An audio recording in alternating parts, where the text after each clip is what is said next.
नमस्कार, मैं भानु प्रताप स्वागत करता हूं आप सभी का आपके अपने channel math with Bhanu sir में। आज मैं आपको पढ़ाने वाला हूं सिंपल इंटरेस्ट साधारण ब्याज। तो शुरुआत करते हैं। साधे ब्याज का पहला क्वेश्चन दिया गया है, कोई धन साधे ब्याज की एक निश्चित दर से 2 वर्ष में 2400 रुपए और 4 वर्ष में 3000 रुपए प्राप्त होती है, तो वो धनराशि ज्ञात करना है, मूलधन ज्ञात करना है। तो क्वेश्चन सॉल्व करने से पहले आपको एक नोट्स लिखे देता हूं और इस पर डिपेंड कुछ मैं क्वेश्चन आगे कराऊंगा। नोट से है, हमेशा ब्याज में परिवर्तन होता है, मूलधन में नहीं। हमेशा ब्याज में परिवर्तन होता है, हमेशा ब्याज में परिवर्तन होता है, मूलधन में नहीं। ठीक है, मूलधन में परिवर्तन नहीं होता है। हमेशा या तो ब्याज बढ़ता रहता है या ब्याज कभी कभी कम हो जाता है। कब कम होगा वो भी आपको क्वेश्चन कराऊंगा। तो आपका क्वेश्चन जैसे दिया गया है, 2 वर्ष में आप सोच रहे होंगे कि ब्याज कम कब हो जाता है, तो अभी इसके बाद 2-3 क्वेश्चन करवाने के बाद में आपको वो भी क्वेश्चन करवाता हूँ। क्वेश्चन दिया गया इसमें कि 2 वर्ष में वो धनराशि 2400 रुपए हो जाती है, अर्थात मिश्र धन है 2400 रुपए, और 4 वर्ष में वह धनराशि 3000 रुपए प्राप्त होती है। तो यहाँ मिश्र धन 3000 रुपए हो जाता है। आपको ज्ञात करना है वो धनराशि ज्ञात करनी है, अर्थात मूलधन ज्ञात करना है। तो जब 2 वर्ष में 2400 रुपए धनराशि हो जाती है, उसके बाद 4 वर्ष में 3000 रुपए प्राप्त हो जाता है, तो आप यहाँ पर ये देख रहे होंगे कि 2 सालों में ब्याज बढ़ा, केवल मूलधन में कोई परिवर्तन नहीं होता है, ब्याज केवल बढ़ गया 2 सालों में। 2 से 4 कितने 2 साल हुए, तो 2 सालों में ब्याज 600 बढ़ गया। कितना बढ़ गया? तो 2 सालों में अर्थात 2 वर्ष में जब ब्याज 600 प्राप्त हो रहा है, तो 1 वर्ष में ब्याज कितना मिलेगा? 300 रुपए ब्याज का मिलेगा। ओके, जो 1 वर्ष में जब 1 वर्ष में 300 ब्याज मिलेगा, तो 2 साल में कितना ब्याज मिलेगा? 600 ब्याज मिलेगा। अगर 600 ब्याज मिलेगा तो जो मूलधन था वो 1800 रहा होगा, तभी तो 1800 600 कितना बनेगा? 2400। तो आपका आंसर कितना है? मूलधन कितना था? 1800। तो ये मौखिक क्वेश्चन था, आप इसमें भी पुट अप करके निकाल सकते हो कि 1 वर्ष में जब 300 ब्याज प्राप्त होता है, तो 4 वर्ष में 1200 ब्याज होगा। 1200 अगर ब्याज होगा तो 1800 मूलधन होगा, तभी तो 1800 1200 मिश्र धन बनेगा जाकर 3000। ओके, तो आपका मूलधन कितना है? 1800 फाइनल आंसर है। इसी क्वेश्चन में दर भी पूछी जाती है, तो नेक्स्ट क्वेश्चन में हम देखेंगे। अगला क्वेश्चन दिया गया है, दूसरा क्वेश्चन आपको समझाते हैं, उसमें मूलधन भी निकालना सिखाते हैं और वार्षिक ब्याज की दर निकालना भी सिखाएंगे। तो दूसरा क्वेश्चन है, अब क्वेश्चन दिया गया है, कोई धन साधे ब्याज की एक निश्चित दर से 2 वर्ष में लिखेंगे, 2 वर्ष में 756 रुपए प्राप्त होती है और 3.5 वर्ष में प्राप्त होती है 873 रुपए। अब यहाँ पर दोनों ज्ञात करना है, धनराशि भी बतानी है और वार्षिक ब्याज की दर भी ज्ञात करनी है। तो आप कहेंगे कि 2 वर्ष में जब 756 थी, ये मिश्र धन है, ये भी मिश्र धन है, आपको मूलधन ज्ञात करना है, वह धनराशि ज्ञात करनी है। तो क्या बताया, हमेशा ब्याज में परिवर्तन होता है। 2 वर्ष में जब 756 रुपए अदा करने थे, लेकिन 756 रुपए हम अदा नहीं कर पाए, तो अब हम 3.5 वर्ष बाद अदा करने जाते हैं, तो 873 रुपए वापस करने पड़ते हैं। तो इन 1.5 वर्षों में, इन 1.5 सालों में क्या होगा? 1.5 सालों में ब्याज में ही वृद्धि होती रहेगी। तो आप कहेंगे कि 1.5 वर्ष में ब्याज कितना बढ़ गया? 1.5 वर्ष में ब्याज कितना बढ़ गया? तो 1.5 वर्ष में ब्याज कितना बढ़ गया आप घटा सकते हैं। 13 में 6 गया 7 और 7 6 117। 1.5 वर्ष में 117 रुपए ब्याज बढ़ चुका है, अर्थात 1.5 वर्ष का ब्याज कितना हुआ? 117 रुपए। तो आप यहाँ पर लिखेंगे 1 वर्ष का ब्याज कितना प्राप्त हुआ? तो 1 वर्ष का ब्याज प्राप्त होगा 78 रुपए। कितना प्राप्त होगा? 78 रुपए प्राप्त होगा। 78 और 39 117। ठीक है, जब 1 वर्ष का ब्याज 78 रुपए है, तो 2 वर्ष का ब्याज कितना हो जाएगा? 78 दूनी 156। 2 वर्ष का ब्याज अगर 156 रुपए ब्याज है, तो यहाँ पर 600 मूलधन होगा। तो आपका आंसर आ चुका है कि मूलधन कितना होगा? 600 रुपए। उम्मीद करता हूं आपको समझ में आ रहा होगा। अब यहां पर मैं दर निकालना भी सिखाता हूं। दर कैसे निकालेंगे? दर का तरीका होता है क्या? दर का तरीका होता है ब्याज गुणा 100 बटे मूलधन गुणा समय। ठीक है, तो ब्याज कितना है? आप इस मेथड से अगर आपने ये पॉइंट उठाया है तो पूरा वही अप्लाई करेंगे। अगर ये उठाया तो इसको अप्लाई करना है। मैंने इसको 2 वर्ष लिया हुआ है, तो ब्याज गुणा 100, तो ब्याज आप देखेंगे 156 है, गुणा 100, मूलधन गुणा समय। मूलधन कितना था? 600 और समय कितना है? 2 वर्ष है। इसको आप कैलकुलेट करेंगे, 2 जीरो से 2 जीरो, ये कैलकुलेट हुआ। 6 से 6 दूनी 12, नीचे 12 है, 12 से काटेंगे तो 12 कम 12 और 12 त्रिका 36। तो आंसर आया दर कितनी होगी, 13% होगी। ठीक है। अब दर निकालने का दूसरा तरीका यहाँ पे बता दे रहा हूँ कि दर को और कैसे निकाल सकते हैं। मौखिक निकालेंगे हम, फॉर्मूला अप्लाई नहीं करेंगे। दर की डिफिनीशन क्या होती है, प्रत्येक 100 रुपए पर 1 वर्ष का मिलने वाला ब्याज दर कहलाता है। दर क्या होती है, प्रत्येक 100 रुपए पर 1 वर्ष का मिलने वाला जो ब्याज होता है वो दर कहलाती है। अगर यहाँ पर प्रत्येक 100 रुपए पर 1 वर्ष का जो ब्याज होता है, यहाँ पर ब्याज कितना है, 78। 100 रुपए पर मिलने वाला जो ब्याज है वो क्या कहलाती है, दर कहलाती है। यहाँ पर ब्याज कितना है, 78 है। अब मूलधन कितना हो गया है, 600 हो गया। मूलधन कितना हो गया, 600 हो गया है। तो अगर 600 मूलधन है, तो यहाँ पर 6 का भाग देंगे, 13 6 78, तो आपका जो रेट होगा इंटरेस्ट वो कितना हो जाएगा, 13% हो जाएगा। आराम से इसको सॉल्व कर सकते हैं। अब नेक्स्ट क्वेश्चन देखेंगे, 1-2 क्वेश्चन और इसके प्रैक्टिस करते हैं, फिर नेक्स्ट क्वेश्चन की तरफ चलेंगे।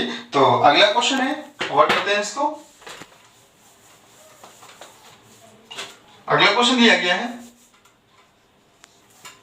अब यहाँ पर क्वेश्चन भी दिया गया है कि 3 वर्ष में 2500 रुपए और 8 वर्ष में 3000 रुपए प्राप्त हो जाता है वो धन, तो वो धनराशि भी ज्ञात करनी है और वार्षिक ब्याज की दर ज्ञात करनी है। यहाँ पर साधा ब्याज की एक निश्चित दर, साधा ब्याज का क्वेश्चन दिया गया है। अब यहाँ पे लिखेंगे हम कि 3 वर्ष में अगर वो 2500 रुपए हो जाता है और 8 वर्ष में 3000 रुपए प्राप्त हो जाता है, तो क्या कहेंगे कि 5 वर्षों में ब्याज बढ़ा और ब्याज कितना बढ़ गया, 500 रुपए। 2500 से 3000 हो गया तो ब्याज कितना बढ़ा, 500 रुपए। तो जब 5 वर्षों में ब्याज 500 बढ़ा तो 1 वर्ष का ब्याज 100 रुपए प्राप्त होगा। 1 वर्ष का ब्याज कितना प्राप्त होगा, 100 रुपए 1 वर्ष का ब्याज प्राप्त होगा। अब 1 वर्ष का ब्याज अगर 100 रुपए है तो 3 वर्ष का ब्याज कितना होगा, 300 होगा। अगर 300 ब्याज है तो 2200 मूलधन होगा, तभी तो 2200 300 2500 बनेगा। तो आपका आंसर क्या है, मूलधन कितना है, 2200 रुपए। आंसर क्या है, मूलधन कितना है, 2200 रुपए। अब यहाँ पर मुझे रेट निकालना है, दर निकालनी है। तो दर निकालने का तरीका क्या बताया था, दर निकालने का तरीका बताया था कि 100 रुपए पर 1 वर्ष का जो ब्याज प्राप्त होता है वो क्या कहलाता है, दर कहलाता है। तो 100 रुपए पर 1 वर्ष का जो ब्याज है वो दर कहलाता है। अर्थात यहाँ पर आपको, या मैंने फॉर्मूला भी बताया हुआ था, फॉर्मूले से क्या बताया था, ब्याज गुणा 100, तो ब्याज कितना है 100, ब्याज गुणा 100 बटे मूलधन गुणा समय, तो मूलधन 2200 है और समय 1 वर्ष का, क्योंकि मैंने यहाँ पर जो 100 लिया है वो 1 वर्ष का ही ब्याज है। कैलकुलेट करेंगे 00, तो 100 बटे 22 को लिखा जा सकता है 50 बटे 11। 100 बटे 22 को कितना लिखेंगे, 50 बटे 11, 11 चौको 44, 4 से ही 6 बटे 11%। तो आपका आंसर क्या होगा, 4 से 6 बटे 11% होगा। ठीक है। अब करते क्या है, नेक्स्ट क्वेश्चन समझेंगे। आपको इस टाइप के 2-3 क्वेश्चन आपको करवा चुका हूं, अब इसकी प्रैक्टिस कीजिएगा। अब नेक्स्ट क्वेश्चन देखेंगे। अगला क्वेश्चन दिया गया है, चौथा क्वेश्चन समझते हैं। अब क्वेश्चन दिया गया है 5000 रुपए की जो धनराशि है, अर्थात मूलधन 5000 रुपए था, मूलधन वो धनराशि कितनी थी, 5000 रुपए थी। यहाँ पर दर आपको पता नहीं कि दर कितनी थी। समय दिया गया 2 वर्ष, समय कितना दिया गया, 2 वर्ष, और 2 वर्ष पश्चात वो प्राप्त होती है 6250 रुपए। अर्थात आप ये कह सकते हैं कि 5000 रुपए की धनराशि जो है 2 वर्ष बाद 6250 हो जाती है। अर्थात 2 वर्ष में जो ब्याज है वो 1250 प्राप्त हो रहा होगा। 2 वर्ष में ब्याज कितना प्राप्त हो रहा होगा, 1250 रुपए प्राप्त हो रहा होगा। लेकिन अब क्या आगे की कंडीशन है कि दर में 1% की कमी कर दी जाए तो अब कितना धन प्राप्त होगा। तो आप कहेंगे कि अभी जो 5000 रुपए थे 2 वर्ष पश्चात कितना हो जाते, 6250 हो जाते थे। अब यहाँ पर आपको समझने के लिए आपको थोड़ा सा समझना होगा। मैं आपको एक एग्जाम्पल के थ्रू समझाना चाहूंगा। एग्जाम्पल है कि मैंने आपसे 5000 रुपए उधार लिए, मैंने कितना, 5000 रुपए उधार लिए। अब 5000 रुपए जब उधार लिए तो आपसे पूछा कि किस रेट पर, अर्थात जो इंटरेस्ट रेट है वो किस रेट पर आपने हमको धन उधार दिया है। तो आपने कुछ नहीं कहा, अर्थात आपने ये दर नहीं पता की कि वो रेट क्या थी। अब आपने कहा कि जो रेट जब आप देने आना तो जो रेट चल रही हो अर्थात दर चल रही हो तो वही रेट पर हमको आप धन अदा कर देना। तो 2 वर्ष पश्चात हम आपको अपने हिसाब से वापस करने के 6250 रुपए। और ध्यान से समझने की कोशिश करना, 2 वर्ष बाद आपको हम अदा करने के 6250 रुपए जब अदा करने गए तो हुआ क्या, आप कहते हो कि जिस रेट पर आप अदा कर रहे हो तो वो रेट हमको नहीं चाहिए, आप हमको 1% कम कर दें, अर्थात दर में 1% कमी कर दी है, आप 1% दर कम कर दें। तो हम खुश हो जाएंगे, क्यों? क्योंकि हम कहेंगे अब हमको 1% कम ब्याज देना पड़ेगा। तो 1% जब कम ब्याज देना पड़ेगा तो आपको इतना धन भी नहीं देना पड़ेगा, आपके धन में क्या हो जाएगी, कमी हो जाएगी। ठीक है, आपको कम धन देना पड़ेगा। कितना देना पड़ेगा? तो आपसे अभी क्या होता है, हमेशा ब्याज में परिवर्तन होता है, मूलधन में कोई परिवर्तन नहीं होता। तो आप कहेंगे कि हमें 1% अब कम ब्याज देना पड़ेगा। तो 1% आप ब्याज निकाल सकते हो। 1% कितना होगा? तो 5000 का जो 1% होता है, 5000 का जो 1% होता है वो 50 रुपए होता है। कितना होता है? 50 रुपए। 2 सालों में 100 रुपए हो जाएगा। कितना हो जाएगा? 100 रुपए। अब 100 रुपए आपको कम देना पड़ेगा, अर्थात आपको 6150 रुपए देना पड़ेगा। यही आपका फाइनल आंसर है। ठीक है, इसी क्वेश्चन में यहाँ पर हो सकता था कि दर में 1% की वृद्धि कर दी जाए, अर्थात दर में जब 1% की वृद्धि कर दी जाएगी तो आप क्या कहेंगे, अब आपको 1% ज्यादा ब्याज देना पड़ेगा। जब ज्यादा ब्याज देना पड़ेगा तो यहाँ पर क्या लिख सकते हो, प्लस लिखना पड़ेगा। ठीक है, तो ये आपका सिंपल सा आंसर था 6150 रुपए। अगला क्वेश्चन देखेंगे। अगला क्वेश्चन है 5वां क्वेश्चन, आपको समझाने जा रहा हूं। अब इस क्वेश्चन में क्या दिया गया, मिश्र धन दिया गया है 5200 रुपए।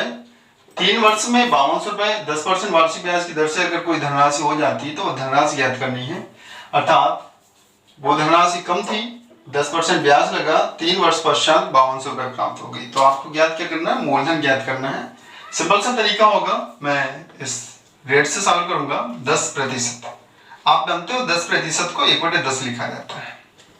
और आपको रेट की भी परिभाषा भी बताई कि प्रत्येक 100 रुपए पर 1 वर्ष का मिलने वाला ब्याज क्या कहलाता है, दर कहलाता है। 10% को हम 1/10 लिखते हैं, अर्थात यहाँ पर जो 10 है ये मूलधन है। क्या है? 10 क्या है? मूलधन है। और जो 1 है ये क्या है, ब्याज। 1 क्या है? ब्याज, 1 वर्ष का। तो आप कहेंगे 1 वर्ष का ब्याज 1 रुपए है तो 3 वर्ष का ब्याज 3 रुपए होगा। समझ में आ रहा है? 10% को 1/10 लिखा और 10 मूलधन है, 1 क्या है, ब्याज है। ये 1 वर्ष का ब्याज 1 रुपए है तो 3 वर्ष का ब्याज कितना होगा, 3 रुपए। तो उधार लिया था 10 रुपए, उधार कितना लिया था, 10 रुपए, और तो 3 साल बाद आप 3 रुपए ब्याज हुए तो वापस तो 13 करना होगा ना, वापस कितना करना होगा, 13। तो आपका मिश्र धन 13 है, उसका मिश्र धन कितना है, 5200। तो 13 बराबर 5200, तो 1 बराबर कितना, 400। 1 बराबर कितना, 400। मूलधन 10 था तो 10 बराबर हो जाएगा 4000। तो आपका आंसर कितना है, मूलधन कितना होगा, 4000 रुपए। नेक्स्ट क्वेश्चन, इसको दूसरे मेथड से भी लगा सकते हैं। एक फॉर्मूला मेथड होता है इसका मूलधन निकालने का। मूलधन क्या होगा, मिश्र धन गुणा 100/100 प्लस दर गुणा समय। अब से भी लगा सकते हो, बट ये बेस्ट तरीका होगा। अब इससे सॉल्व करेंगे, मिश्र धन गुणा 100, तो मिश्र धन कितना है, 5200 गुणा 100 प्लस दर गुणा समय। तो 100 प्लस दर गुणा समय, दर कितनी है, 10, समय 3 है, 10 × 30, तो यहाँ पर हो जाएगा 130। कितना हो जाएगा, 130। कैलकुलेट करेंगे 0 0 13 × 52, 40 गुणा 100 कितना हो जाएगा, 4000। इसे भी आप लगा सकते हो। तो अब नेक्स्ट क्वेश्चन की तरफ चलेंगे। अगला क्वेश्चन 6वां क्वेश्चन होगा।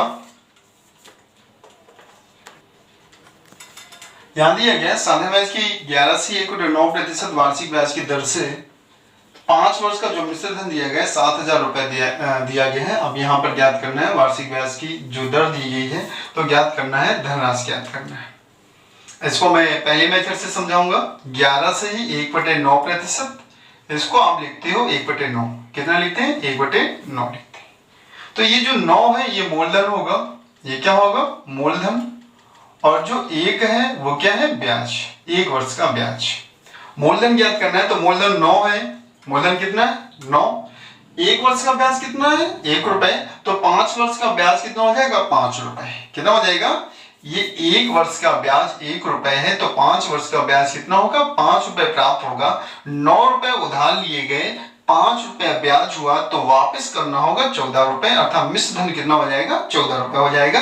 लेकिन यहाँ मिश्र धन कितना है 7000, तो 14 बराबर 7000, तो 1 बराबर 500, 1 बराबर कितना 500, और मूलधन 9 था तो 9 बराबर हो जाएगा 4500, 9 बराबर कितना हो जाएगा 4500, तो आपका जो मूलधन है वो कितना होगा 4500 होगा। फॉर्मूले से थोड़ा सा सॉल्व करने में प्रॉब्लम करेगा, इसलिए आपको इस मेथड से सॉल्व करना पड़ेगा।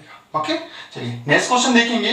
अब जो अगले क्वेश्चन है थोड़े से टफ होंगे, तो वहां भी हम थोड़ा सा आपको सिंपल सा मेथड बताऊंगा। तो देखेंगे अगला क्वेश्चन क्या दिया गया है। 7वां क्वेश्चन है।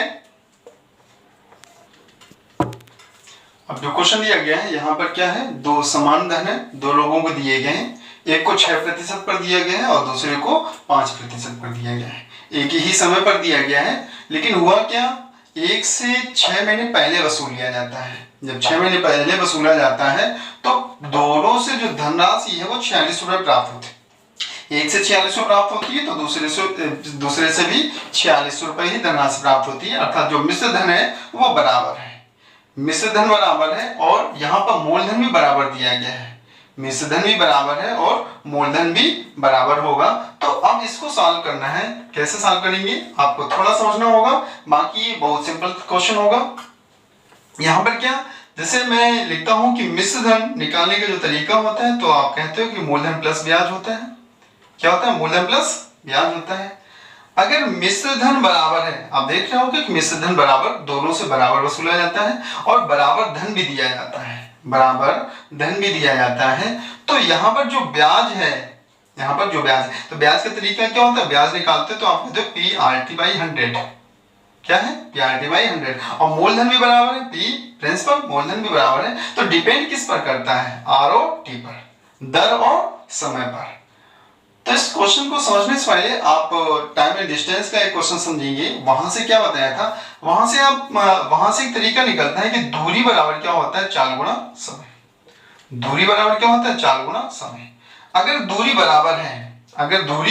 बराबर है तो तरीका था कि 4 समय का विपरीत होता है।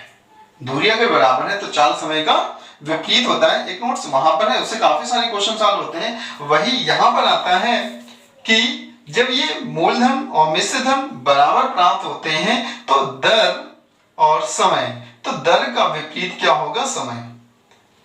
तो यहां से हम बिल्कुल सिंपल तरीके से समझेंगे, और बहुत आसान ये क्वेश्चन दिया गया है, बेस से लगाएंगे, थोड़ा टिपिकल होगा इससे, कि जब मिश्र धन और मूलधन बराबर प्राप्त होते हैं तो दर समय का विपरीत होगा। ठीक है, जो दर है वो समय का क्या होगा, विपरीत होगा। ये समय है वो दर का विपरीत होगा। तो इसे हम सॉल्व करेंगे। तो सबसे पहले देखेंगे दर क्या दी है। दर दी है पहले 6% और दूसरे में 5%। हम समय लिख सकते हैं, समय कितना लिखेंगे, विपरीत, दर समय का विपरीत, तो इस समय यहां लिखेंगे 5 और 6। ठीक है, तो आप यहां पर क्वेश्चन में कहा गया है कि पहला धन दूसरे से 6 महीने पहले, 6 महीने को लिखते हैं आधा साल, 1/2 वर्ष, तो आधे साल पहले, 6 महीने पहले वसूला जाता है। और यहां आप देख रहे हो कि कितना पहले वसूला गया, पहला धन दूसरे से कितना पहले वसूला गया, यहां पर 1 पहले, और 1 का मान कितना है, आधा। 1 का मान कितना है, आधा। क्या मैंने बताया, यहां जो समय है पहले से कितना पहले वसूला गया, 1 पहले वसूला गया, और वहां कितना पहले वसूला, आधा वर्ष पहले, 1/2 वर्ष पहले। तो 1 का मान कितना आ गया, आधा। 1 का मान कितना आ गया, आधा। जब 1 का मान आधा है तो 5 का मान कितना हो जाएगा, 2.5। 5 का मान कितना हो जाएगा, 2.5, और 6 का मान कितना हो जाएगा, 3 वर्ष। ठीक है, तो आप 3 वर्ष से, वो 2.5 वर्ष से 6 महीने पहले वसूला गया। अब यहाँ कितना ब्याज प्राप्त होगा, तो यहाँ ब्याज प्राप्त होगा 6 का 2.5 में गुणा करेंगे तो 15, और 5 का 3 में गुणा करेंगे तो 15 प्राप्त होगा। मूलधन अगर 100 मानेंगे तो 15 ब्याज प्राप्त हो रहा है, 15 ब्याज प्राप्त हो रहा है, तो मिश्र धन 115 हो जाएगा। यहां से भी देखेंगे मिश्र धन 115 आया, यहां से भी देखेंगे मिश्र धन कितना आया, 115। कैसे बताया, अगर दर 6 है, 2.5 वर्ष, 6 करके 2.5 वर्ष में देखेंगे तो कितना हो जाएगा, 15, और 5 है, 3 वर्ष में कितना हो जाएगा 15। तो मूलधन अगर 100 माना गया तो 15 रुपए ब्याज दोनों से प्राप्त हुआ, तो मिश्र धन 115 हो जाएगा। मिश्र धन 115 है, बट क्वेश्चन में जो मिश्र धन दिया गया है वो 4600 दिया गया है। तो 115 बराबर 4600, 115 बराबर 4600। तो 1 बराबर कितना हो जाएगा 23 से काट देंगे, 23 पंचे 115, 23 दूनी 46, 5 से डिवाइड करेंगे 40 बार, तो 1 बराबर कितना आ जाएगा 40। 1 बराबर अगर 40 आ जाएगा तो मूलधन 100 आना, तो 100 बराबर कितना आ जाएगा 40, 100 मतलब 4000 रुपए। ठीक है, तो प्रत्येक को जो दी गई धनराशि थी वो थी 4,000 रुपए की। तो आज साधारण ब्याज में काफी सारे मैंने क्वेश्चन किए, नेक्स्ट टाइम साधारण ब्याज के और भी क्वेश्चन कराऊंगा। ओके, धन्यवाद।